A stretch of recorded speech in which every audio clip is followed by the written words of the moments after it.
ہیں جو میں پیش کر رہا ہوں کہ لوگوں کے بارے میں بتایا گیا کہ دعوت اسلامی کے کچھ ذمہ داران یا نگران جب وہ دعوت اسلامی کا کام کرتے ہیں تو ہم ان کے کاروبار میں بڑی ترقی دیکھتے ہیں، گاڑی لے لیتے ہیں یا بعضوں کا ترقی کر جاتے ہیں، پوچھو بھائی یہ کیسے ہو گیا تو کہتے ہیں یہ دعوت اسلامی کا کام کیا تو اس کی برکت ہے۔ یہ کیسی برکت ہے کہ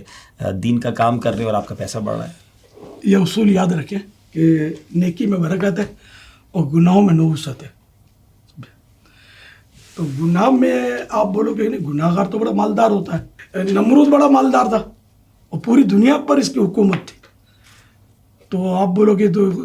تھا ہی مطلب یعنی کہ نان مسلم، تو یہ تو برکت، یہ برکت نہیں ہے، یہ مطلب اس کے لیے تباہی ہے۔ قارون کا خزانہ مشہور ہے، بہت بڑا مالدار تھا لیکن وہ زمین میں دھس گیا اور اس کا خزانہ اس کے سر پر ساتھ میں دھسا جا رہا ہے۔ تو برکت نیکیوں میں بھی برکت ملتی ہے، کبھی مالی اعتبار سے حلال روزی کی صورت میں کسی کو برکت مل گئی تو وہ بھی ٹھیک ہے، اللہ نے اگر دیا ہے تو مال مطلقاً برا تو نہیں ہے نا، جس کا مال حلال ہے اس سے وہ زکوٰۃ ادا کرتا ہے، اس سے وہ حج کرتا ہے، عمرہ کرتا ہے، قربانیاں کرتا ہے، غریبوں کی مدد کرتا ہے، اپنا پیٹ بھرتا ہے، ماں باپ کی خدمت کرتا ہے، بال بچوں کی سیوا کرتا ہے۔ یہ مال تو بڑا کام کی چیز ہے، جبکہ ہو حلال اور رضا الہی کے لیے اس کا ہو استعمال۔ باقی 2 نمبر کا مال تو پھر 2 نمبر کا وہ جہنم میں لے جائے گا، جیسے رشوت کا مال ہے یا چوری کا مال، یا مطلب یہ کہ جھوٹ بول کر دھوکہ دے کر جو کاروبار چمکاتے ہیں اپنا اور لوگوں کو دھوکہ دے کر جو مال حاصل کیا، ظاہر ہے وہ تو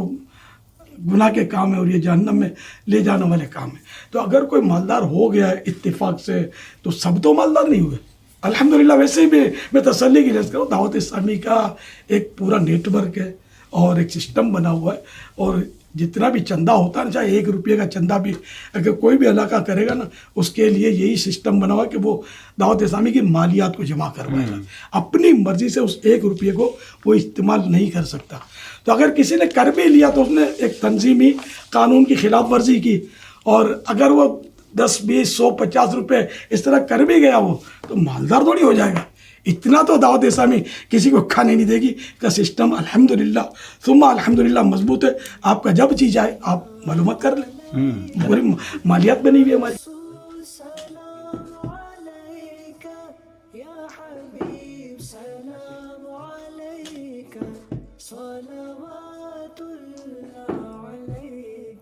حضور یہ بات تو چلیں آپ نے کلیئر کر دی کہ دعوت اسلامی کا نیٹ ورک ہے اور حساب جو ہے وہ بڑا مضبوط ہے اور اس طرح کوئی چندہ نہیں کھا سکتا، لیکن کچھ لوگوں کو ہم نے دیکھا ہے بڑا آگے بڑھ کے چندہ کر رہے ہوتے ہیں، تو کچھ کمیشن دیتے ہیں آپ جو چندہ کرنے والے ہیں کہ بھائی اتنا پیسے لاؤ گے تو اتنے پیسے ملیں گے، تو شاید اس وجہ سے مالدار بن گئے ہوں کہ کروڑوں روپے جمع کیے تو لاکھوں مل جائیں گے؟ نہیں الحمدللہ ایسا کوئی سسٹم نہیں ہے ہمارے پاس کہ جو چندہ کرے اس کو کوئی پرسنٹیج ملتے ہوں یا کھالے اکٹھی کرے قربانی کی، تو اس کو کوئی ایسا کچھ بھی سسٹم نہیں ہے ہمارا۔ پر اللہ پاک اس کو نیکیاں دیتا ہے، واہ، اور جس کو نیکیاں دیتا ہے ہو سکتا ہے کہ کچھ اس کو دنیاوی طور پر بھی ترقی مل جائے، برکتیں مل جائیں کہ اپنے مطلب ایک آسان زندگی وہ گزار سکے، ہم کچھ نہیں دیتے یعنی آپ اس طرح چندہ کرنے والے کو۔ یعنی آپ یہ ذہن دے رہے ہیں کہ کسی بھی مذہبی آدمی کو، مسجد کے امام صاحب ہیں یا کوئی نیک آدمی ہے یا مذہبی آدمی ہے، اگر اس نے گاڑی لے لی یا وہ حج پہ جا رہا ہے یا وہ کوئی اس نے خرچہ کیا تو اس پہ بدگمانی نہیں کرنی چاہیے؟ نہ میرے کو تو اعتراض ہوتا تھا کہ تم ہر سال حج کے پہ کیسے پہنچ جاتے ہو، میں نے جواب دیے اس کے، الحمدللہ مجھے اللہ کے بندے جو ہیں وہ